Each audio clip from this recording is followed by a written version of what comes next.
স্থগিত রাখা হয়েছে স্যার, তাহলে পাবনা 1 আর 2 এর পরে। স্যার, মঞ্জুর করা হয়েছে 52টি, রিজেক্ট করা হয়েছে 15টি।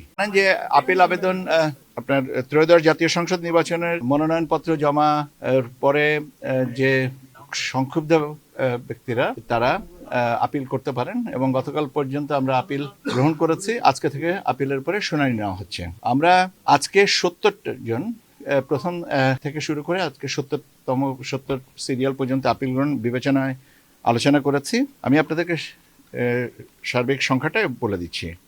অনুমোদিত হয়েছে, মঞ্জুর করা হয়েছে 52টি, মঞ্জুর করা হয়েছে 52টি, রিজেক্ট করা হয়েছে 15টি, রিজেক্ট করা হয়েছে 15টি, আর পেন্ডিং রাখা হয়েছে 3টি। তার ভিতরে একটা আপনার আগামীকাল বিকাল 5টা পর্যন্ত, আর দুটা 16 তারিখ পর্যন্ত। তথ্যগত কিছু অসঙ্গতি আছে যেটা রিটার্নিং অফিসারের মাধ্যমে এটা নেওয়া হবে। আজকে 70 জনের ভিতরে 2 জনা আর উপস্থিত হন নেই।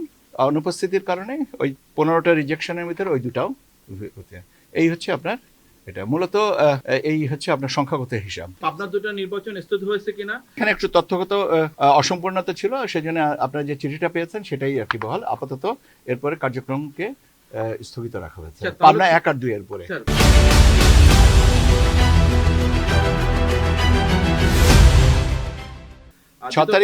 6 তারিখের আদেশটা ব্যাকডেটের ব্যাপার না। 6 তারিখের ব্যাপারটা হচ্ছে যে কোনো বিষয়ে 3 ভাবে করা যায়। রেট্রোস্পেক্টিভ এফেক্ট করা যায়, অন ডেট করা যায়, প্রসপেক্টিভ ডেটে করা যায়। এটা আপনার সিদ্ধান্তটা হয়েছিল, যেটা মুখে বলা হয়েছিল সেটা লিখিতভাবে দেওয়া হয়েছে।